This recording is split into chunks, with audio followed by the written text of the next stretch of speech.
Hey guys, welcome to the video. Salt here. Today we're going to be going over the Warframe Garuda Prime.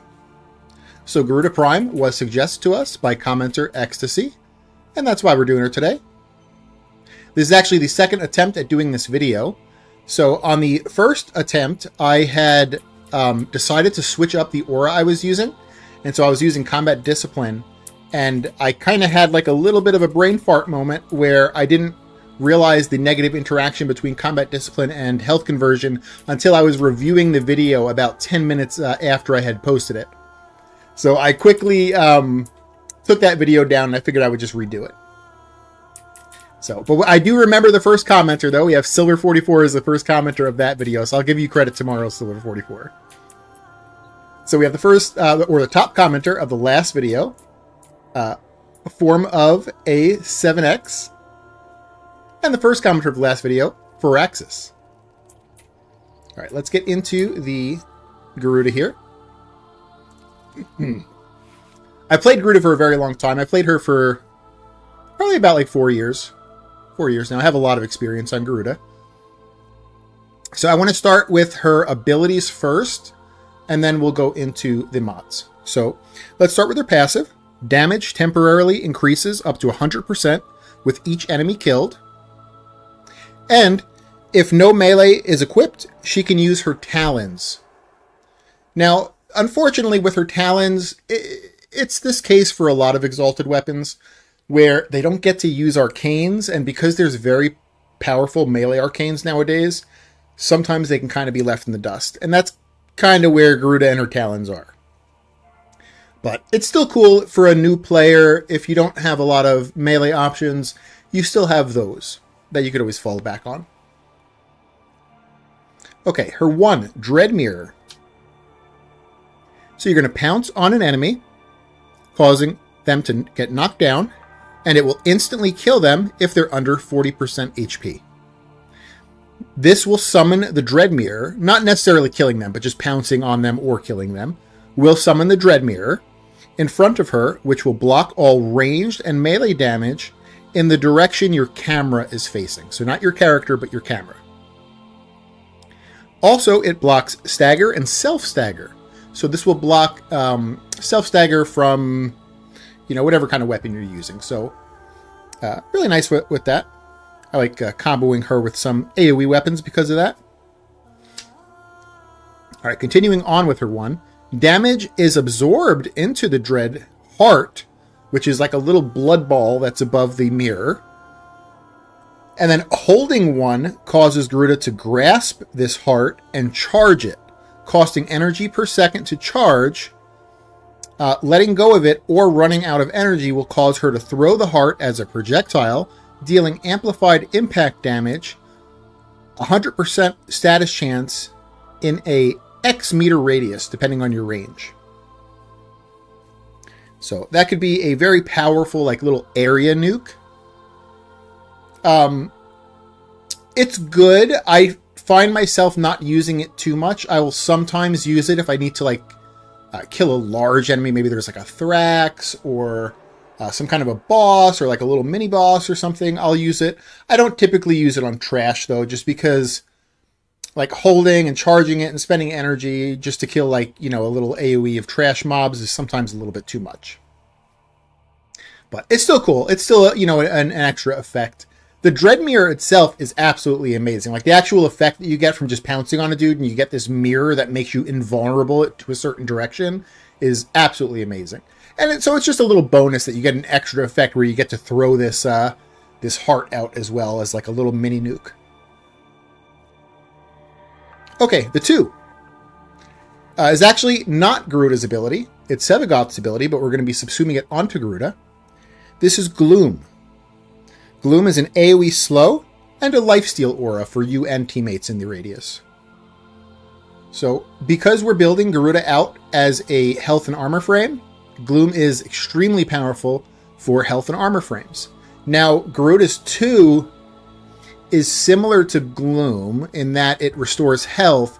However, Gloom is kind of just like an upgraded version. Garuda's 2 is Blood Altar, you need to like cast it on an enemy and it stays in one place. So it's a little bit more area focused. It's still a good ability. Blood Altar is still quite good. It's just that Gloom is basically just an upgraded version of it. It's just a better version. And so I prefer Gloom on her. But there is a case to be made to not use Gloom, keep Blood Altar on, and use another Subsume. And in that case, you would Subsume over the 3. But that's not what we're doing. We're keeping Gloom on here. Okay, let's go over the 3 now. Bloodletting. Sacrifice 50% of max HP to cleanse status effects and restore X% of max energy. This is based on efficiency. So efficiency is the only thing that affects bloodletting. Now, keep in mind, negative efficiency can be very bad for bloodletting. So if you ever decide to like switch build up and maybe you want to use Blind Rage that gives you negative efficiency, you do have to be careful with it because you're still going to lose that health, but you're going to get less energy back. The other thing to consider too is this is going to take 50% of your health. You cannot down yourself, so you can cast this twice and you'll be stuck at 2 HP.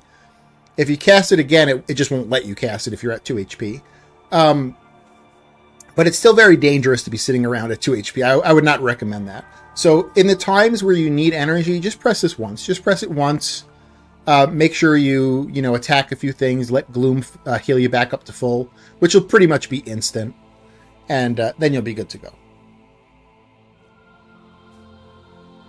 All right, the 4, and Garuda's big one here.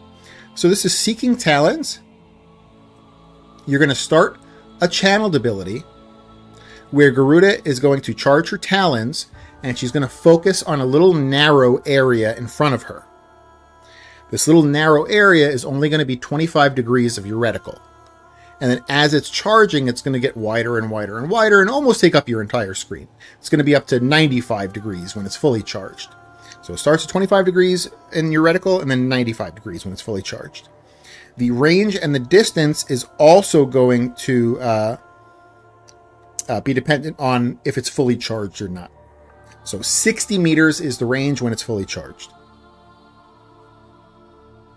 Now you're going to unleash 8 talons that home in on enemies, piercing all enemies in the focus ring. Enemies can be pierced more than once if there is less than 8 enemies. So like, let's say if it's always going to shoot out 8 talons. Let's say there was 4 enemies. That means each enemy can get hit twice, right? Or if there's 1 enemy, he can get hit all 8 times. So it's just going to have 8 talons and it's going to kind of divide those up to however many people are in there. Garuda is invulnerable while charging up this ability. And enemies damaged by the talons are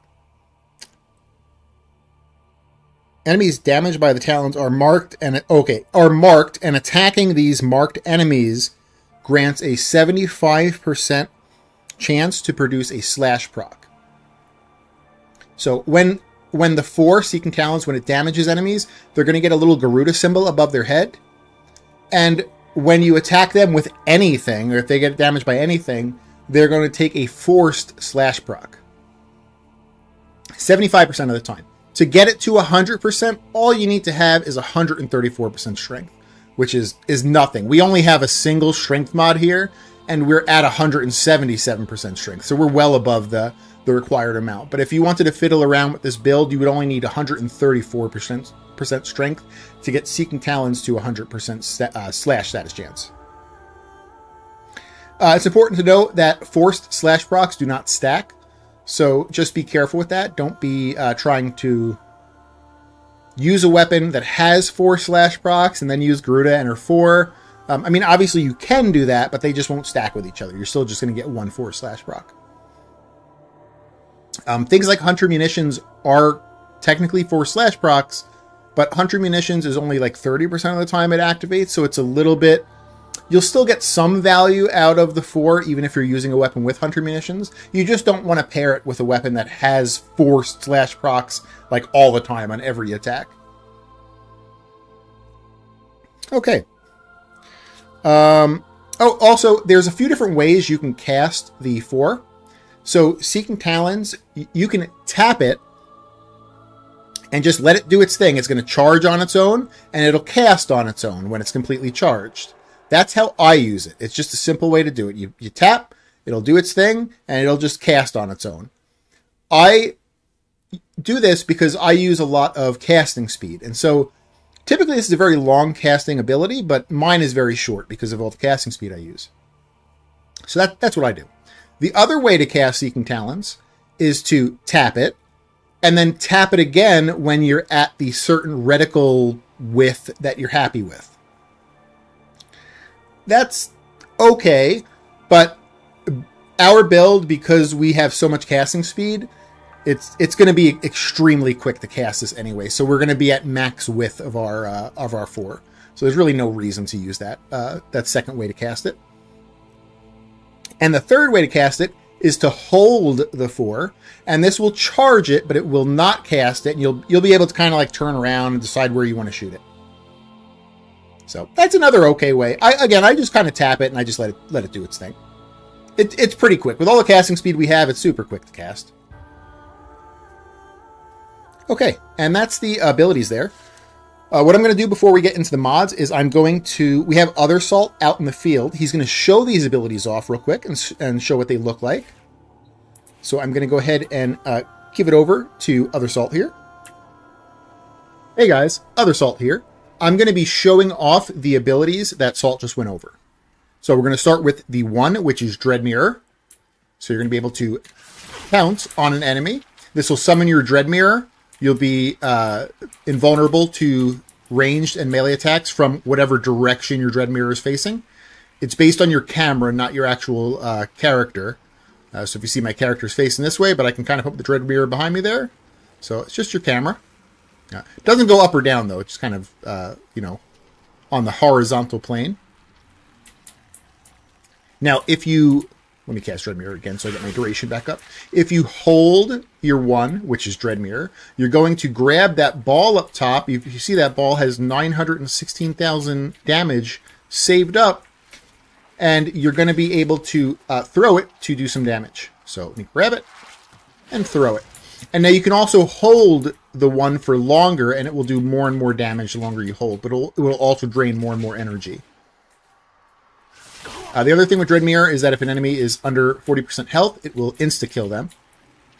And you can also use it, this is kind of a niche use, but if you roll while you have Dread Mirror, you can kind of ragdoll everyone. Just like that. You can roll through dudes and just ragdoll them. Alrighty. Yeah, that's about everything for Dread Mirror there. I'm going to toss it and get rid of it. Of course, when you toss it, you get rid of your mirror, so you would have to, do it again to get it back up. For the 2, we're going to be using Gloom. Gloom is not Garuda's ability. It's actually Sevagoth's ability, but we're subsuming it over her 2. So Gloom is an AoE slow, and it's an AoE life steal for you and your teammates. So that's why we use it there. It's kind of hard to show off the effects of it in the simulacrum, but that's okay. Turn it off here. 3 is going to be Bloodletting. Bloodletting is going to restore our energy at the cost of 50% of our health. So if I press 3, it gives me a bunch of energy back. But if you see now, my health is 1,256. So half of what it was. I could actually press it again, and it'll go down to 2 HP. 2 HP is the lowest it can go. I could try to press it here, and it's not going to go anymore. So you can't, down yourself by doing it, but you can put yourself in a really bad place. So I wouldn't recommend double pressing it. So you only want to press it once, when you need it. Okay, now the 4 Seeking Talons. This is the big one for Garuda. So we'll just do it here. It's going to launch 8 talons forward. Those talons are going to do some slash damage, and they're going to put a slash proc on enemies. But what they're also going to do is they mark those enemies. So do you see that little Garuda symbol? It's kind of light. I don't know if you could see it here. Oh, they went away now. Let me do it again. There's like a little Garuda symbol over some of these dudes. And those dudes are going to get forced slash procs from other sources of damage. So like the weapon I have here, the Acarius Prime, I don't believe I have any sources of slash on here. But if I shoot, let me make sure I get these marks on these dudes again here. So I shoot this dude, so he has 4 here. But if I shoot him, now he has 12. And it's because that mark will make them take forced slash procs from any damage source. So even, you know, weapons that don't have any slash on them, they'll be taking slash proc from. I think that's about it for the 4, right? I think so. Yeah. Okay. So that is all of the abilities shown. I'm going to bring it back to Salt in the Orbiter. Let me make sure I give him a wave so he knows we're done. All right. All right. We are back here. So what we're going to do now is we're going to go over the mods. So before we do the mods, there are 3 basic survivability types in the game. There is health and armor, shield and adaptation, and shield gate. This build is going to be a health and armor build. Health and armor and shield and adaptation builds are typically better than shield gate builds for steel path endurance that is not level cap. However, health and armor and shield and adaptation builds do not work on level cap or near level cap. So like past level 4 to 5,000 enemies, they'll stop working. So you have to start playing shield gate or rolling guard, or if your Warframe has a specific other type of survivability for a level cap. So this would not be a level cap build. This is a steel path endurance up to about level 4 to 5,000. So I just want to make that clear. But the difference, the difference, of course, between a health and armor build and a shield gate build meant for level cap is that a shield gate build is not very comfortable to play. A lot of times you need to spam abilities to keep brief respite, keeping you alive, or your auger mods, whatever you're deciding to use, and you have to kind of jump around like a crazy person. Health and armor build or a shield and adaptation build, you can basically leave the computer, go take a dump, come back, and your dude's still alive. So, that's why I'm saying health and armor and shield and adaptation are typically the more comfortable and easier way to play, but they do not work. Their mechanics do not work for level cap. And so for level cap, you need to start using the shield gate builds, which this is not. So this will not be a level cap build. Okay, so Garuda Prime.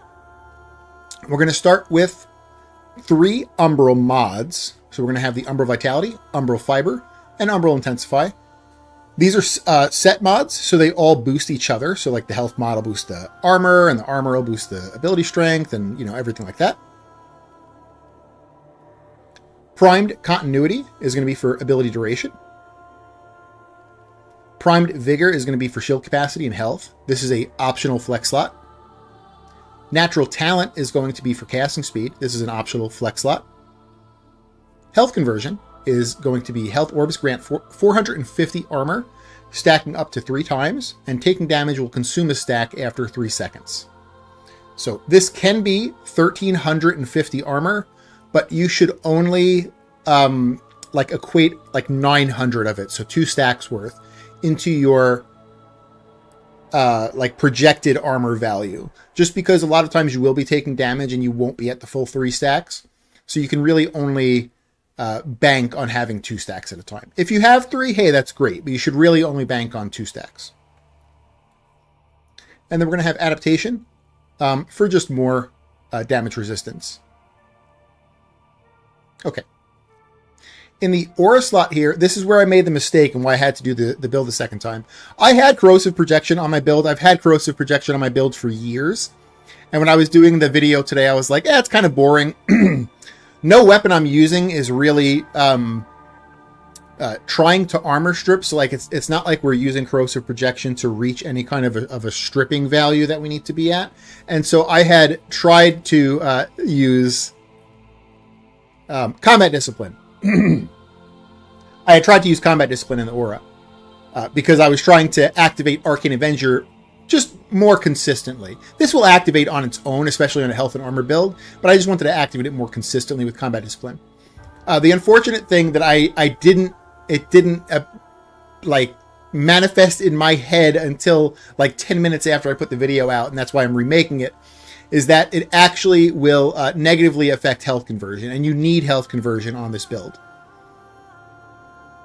So, like, if we had to consider, well, health conversion or Arcane Avenger, we need health conversion. So we can't use combat discipline.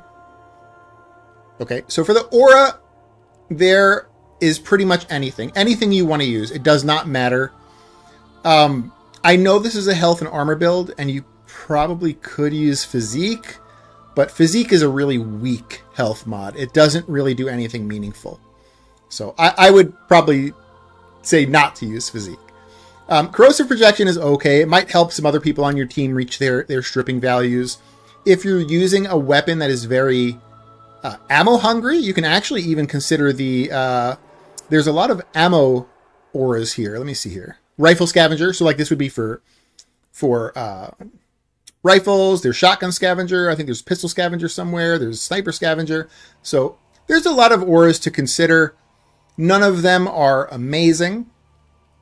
If you wanted to use Roar as a subsume instead of Gloom, which would be completely valid because Roar would be very good for slash procs, then you would use Growing Power for more ability strength. Okay, our current build doesn't need a lot of stats, but if you decide to use Roar, you do need to stack ability strength. And so if you're using Roar, then you would use Growing Power here. That would be the easy choice. But for not using Roar, for doing our build with Gloom, kind of up to you, whatever you want in the aura slot there. I'm just going to keep Corrosive Projection on, but again, we're not really using it to reach any kind of stripping amount, so it doesn't really do too much for us. In the Exilus slot here, we're going to be using Speed Drift. Speed Drift is going to give us plus 15% casting speed. In the Arcanes, we're going to go for Arcane Avenger here. This is on damage. There's a 21% chance for 45% critical chance for 12 seconds. Arcane Avenger counts as final critical. What final critical means is that this plus 45% just gets added on to whatever your final modded value is. So if your final modded value is 110%, it would be 110% plus 45%, which would equal 155%. So it doesn't get, it's not like 45% of your total. It's just 45% plus whatever your ending value is. So it's pretty strong because of that. If you don't like that this is not as consistently up because we're not using combat discipline, then this is a flex slot too. You could use whatever you would like in this arcane slot. I'd probably suggest using some kind of a damage arcane though. If you're using a primary, just go ahead and type in primary and pick one of the primary damage ones or a secondary damage one, whatever you decide to use. In the second arcane slot, we're going to be using Arcane Blessing. This is going to increase our max health.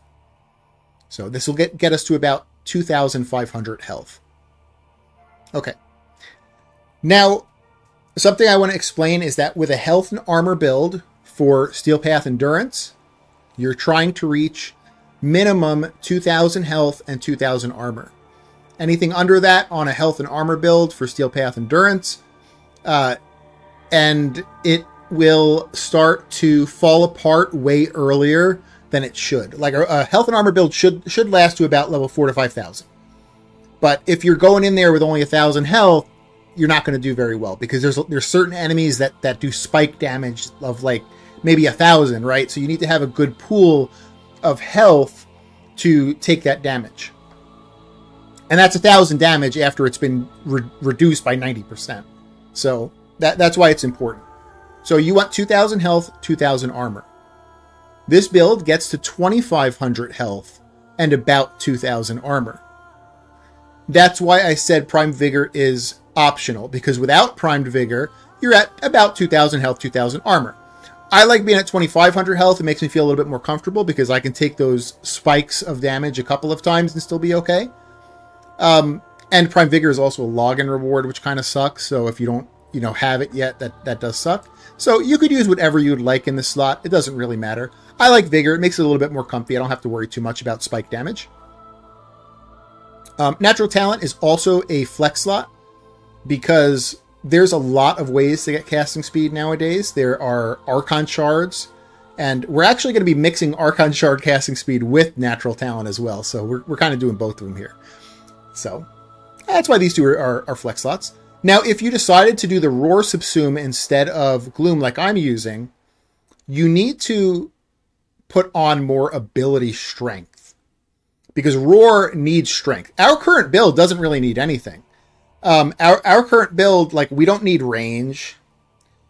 Duration, we technically don't even need duration, even though we have it here. The only reason we need, I put on duration, is because it makes it a little bit more comfy, that we don't have to, like, cast our Dread Mirror, like, super, super often. We have to only cast it once every 31 seconds. So it just makes it a little bit more comfy for us.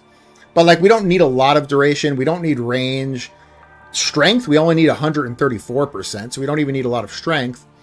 And efficiency, we don't really need that either. So that leaves our Garuda Prime with a bunch of slots that we're able to kind of play around with. And so we have these 2 flex slots that we're able to put casting speed and maybe some more survivability in. And we can kind of overdo our health and armor build by also adding adaptation. Adaptation is like armor on top of armor. So normally a health and armor build would just be health and armor, and a shield and adaptation build would be, of course, shields and adaptation. Like, you don't technically need adaptation on your health and armor build, but it works for health and armor as well. So if you're a frame like Garuda and you have a lot of free slots, why not? Why not put adaptation for some more?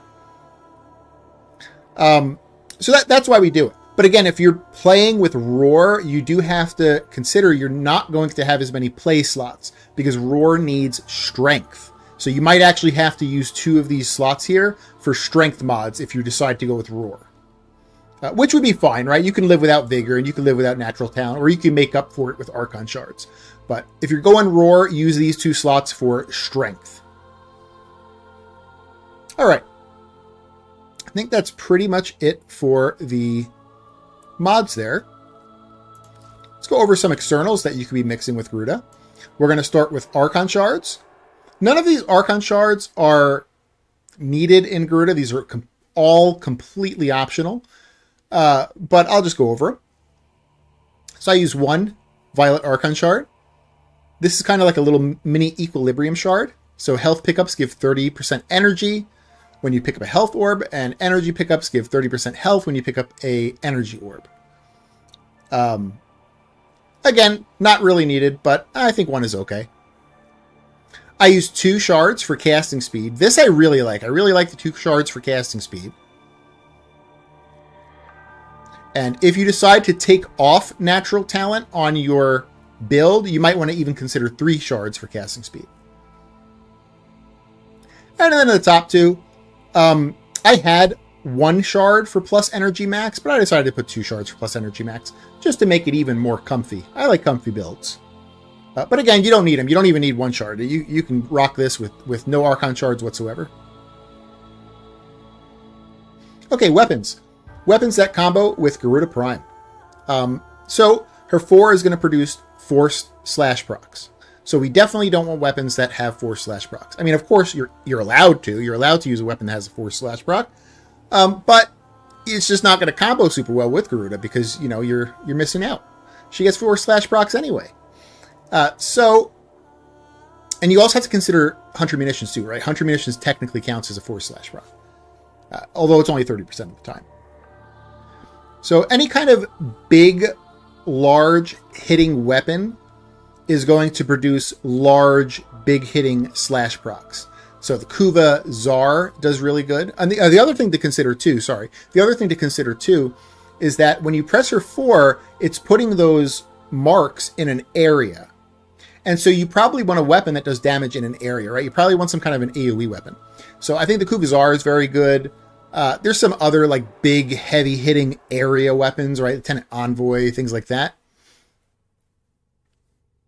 If you have any other weapons that you would use on Garuda, let me know. I'm super down to switch. Garuda, actually for like almost 4 years, I've had, well, actually not all 4 years. Whenever the Archon Hunt system came out like a year and a half, 2 years ago, my Garuda has been running around with the Kuva Hex. So I don't really have a set primary I use on Garuda because she's been my Archon Hunt frame for a long time. So for the secondary weapons, I like the Icarius. I think the Icarius are pretty sexy on Garuda. So they're a weapon that doesn't have slash normally on them. and they have a lot of AoE, and so you can get slash on. You can get the 4 slash procs on them with Garuda's 4. So yeah, I think it combos pretty decently with Garuda. All right, in the melee, these are just all examples of things that would be really good on Garuda here. So in the melee, I think a good example would be the Zorus. So you look at something like the Glaive Prime versus the Zorus. So the Glaive Prime is really, really good. It's got a 4 slash proc. Ooh, that's why it's usually better. But if Garuda is going to have 4 slash procs anyway, and since they don't stack, why not go with a different glaive that has forced electric, right? And our build for the Zorus spreads electric and corrosive. So we're spreading electric, we're spreading corrosive, and we're getting a 4 slash proc. Ooh, that's pretty nice there. I haven't done the Falcor yet. I think the Falcor might have Force Electric. I can't remember. So the Falcor might be a straight up upgrade to the Zorus, but I can't confirm that or not. I'll have to do a Falcor video one day. But yeah, the Zorus is an amazing weapon, though, and it probably would be very good on Garuda. For the focus schools, if you're going to go for a melee Garuda, you would want to go Naramon. Naramon is going to make your combo decay like super, super slow. But for any other kind of Garuda, like a range Garuda, a Naira is really good. It's 200 armor. That's just going to be good for a health and armor frame. We're already at our like about 2,000 armor value, but being a little bit over 2,000 isn't too bad. You know, it'll get you a little bit closer to that 90%. And then adaptation takes you the rest of the way, right? Like adaptation will get you like to like 99% damage reduction when it's fully stacked, which is not always. All right. And then in the pet slot, you could use whatever you want. Garuda doesn't really, she's not really tied down to a pet. A lot of Warframes, they are energy hungry, so they are stuck using like Death Cube, for instance, or they're like super, super needing a viral primer, and so like they're stuck using the Panzervault Phyla, or they're a Shieldgate build maybe that needs like a get out of jail free card, so they're stuck using the Panzervault Phyla for like free shield gates. Garuda doesn't have that. You could use whatever pet you want on Garuda. There is one thing I want you to consider though with a pet, and it's involving health conversion. So if we read this here, health orbs grant, you know, armor stacks up 3 times, right? Health orbs. So the more health orbs you can pick up, like as long as it's kind of consistent that you're picking up health orbs every now and then, you can keep this stacked. So if we look at our pet here,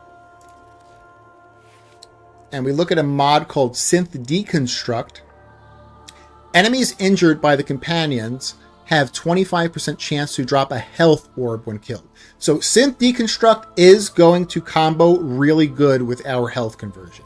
So just consider that. You can use whatever pet you want, but just consider putting Synth Deconstruct in your build, because that will make your Garuda just more consistently at that 2 to 3 stacks of health conversion.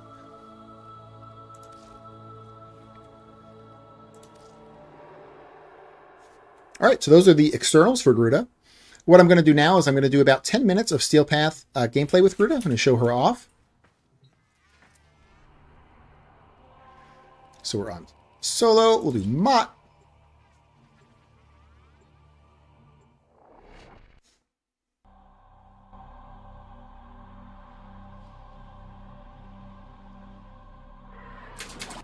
These foes deserve your respect. Honor them with quick deaths, and I with your victory.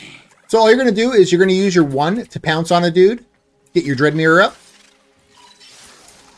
You'll keep your Gloom on, and cast your 4 every now and then. That's really it. So we'll find our first dude, we'll pounce on him. Shaboop, get our Dread Mirror up.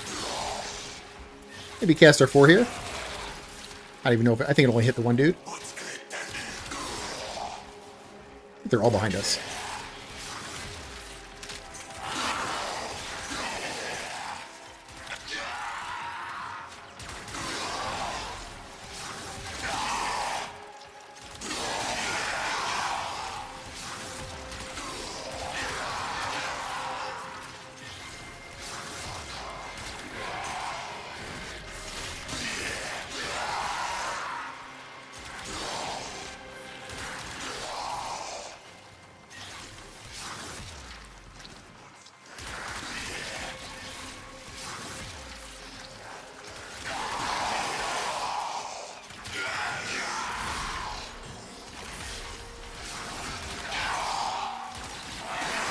Getting some really weird tile sets lately.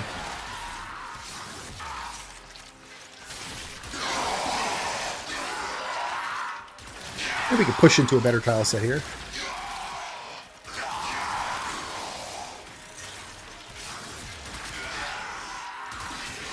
Oh, there we go. I like this one. I like this tile set. It's got a lot of entrances, so like you're not going to get the most kills in this tile set, but it's not too bad.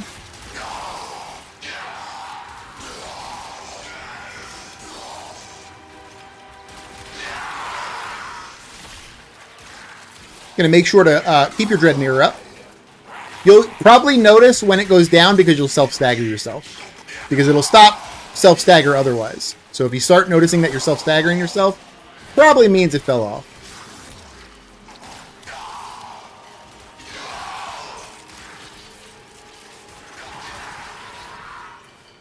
Yeah, I've been playing this Garuda for probably about 4 years now. I really like it.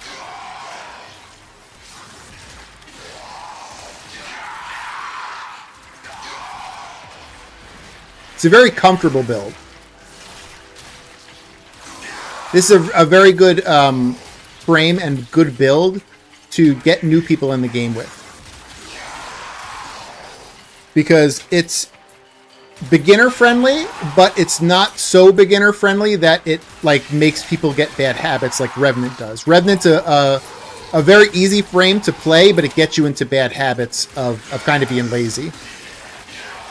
You don't have to learn about damage reduction. You don't have to learn about like enemy damage spikes because he's just invincible the entire time. Whereas this guy, you're going to have to learn all that stuff. So, but at the same time, still very comfortable to play.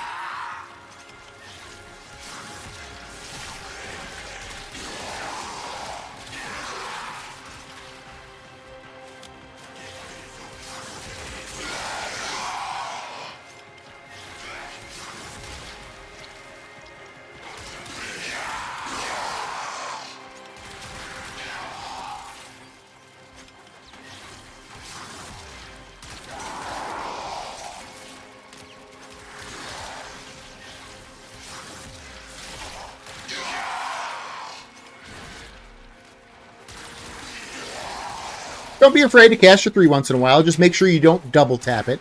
You don't want to be running around with 2 HP.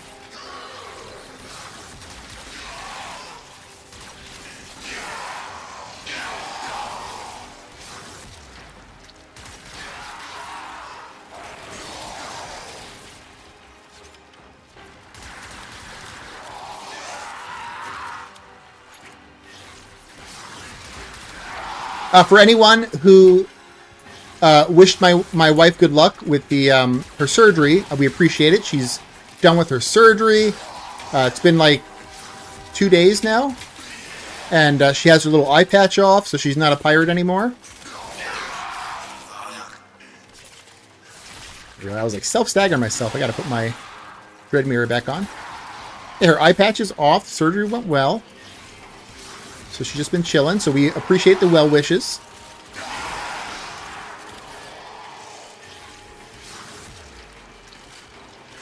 When you need it, extraction is ready.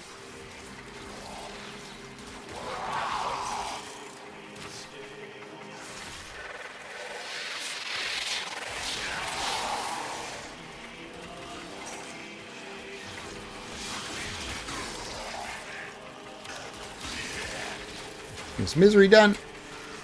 Tenno, extraction is ready.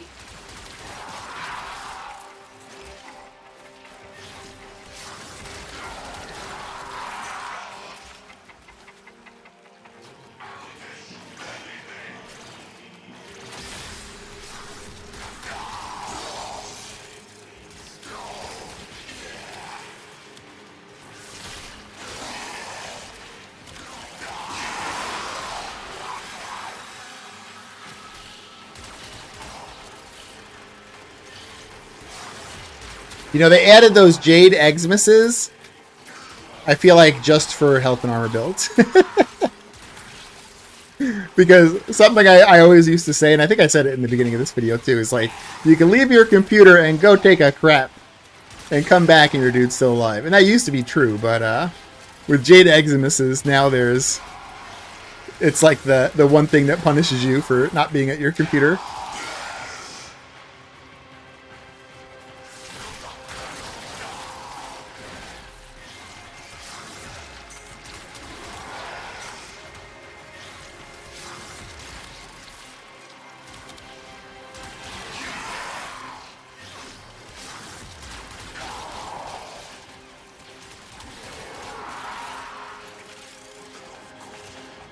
Yeah, I took that first video down like pretty quick, but there was still like 37. I think it had 37 views, so there might be 37 peeps running around. Ooh, that's a little bit unsafe. Okay, here we go. Critical life support levels. I was down at 2 HP, but I really needed energy.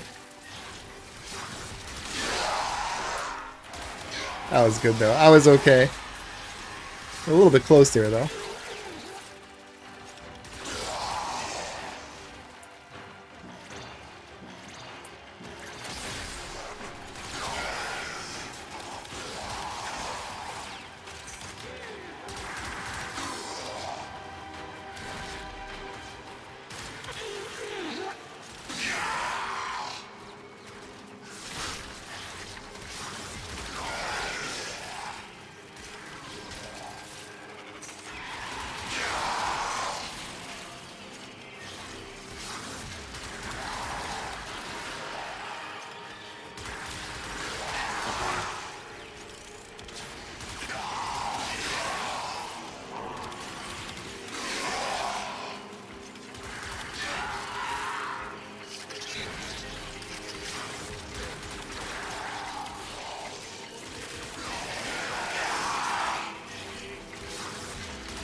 Running out of time. Consider extraction. In my first video, I got 1,100 kills. I wonder what I'm going to get this time. I like this tile set, but because there's like so many entrances, dudes are spread out like super far, so like it's not always the best for killing. So I wonder if I'll get 1,100 or if it'll be less. Forgot exactly where I was farming in my first video.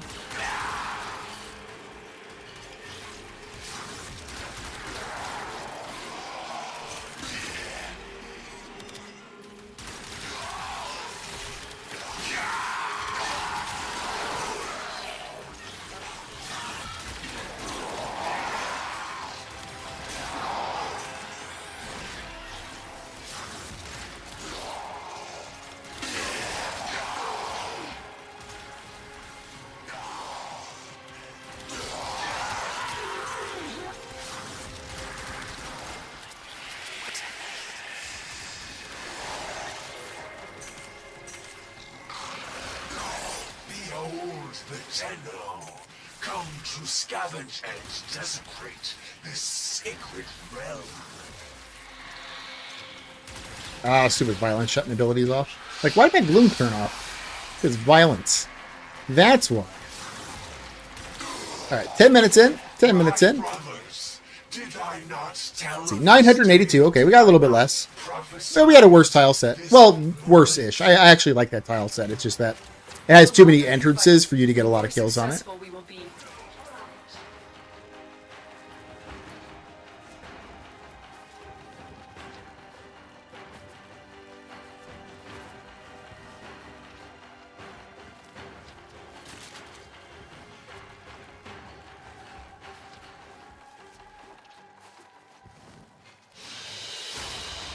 What you have learned here.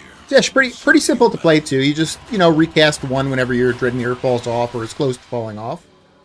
You keep your Gloom up, which is your 2. You use your 3 whenever you need it. If you see yourself like under 100 energy, just press your 3 once.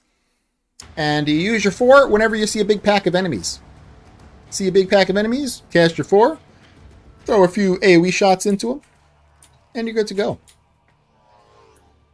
So that's the Garuda build there. If you liked it, consider giving it a like. If you haven't subbed yet, consider subbing or tell me what I can do to earn your sub. And I hope you guys have an amazing day. All right, bye.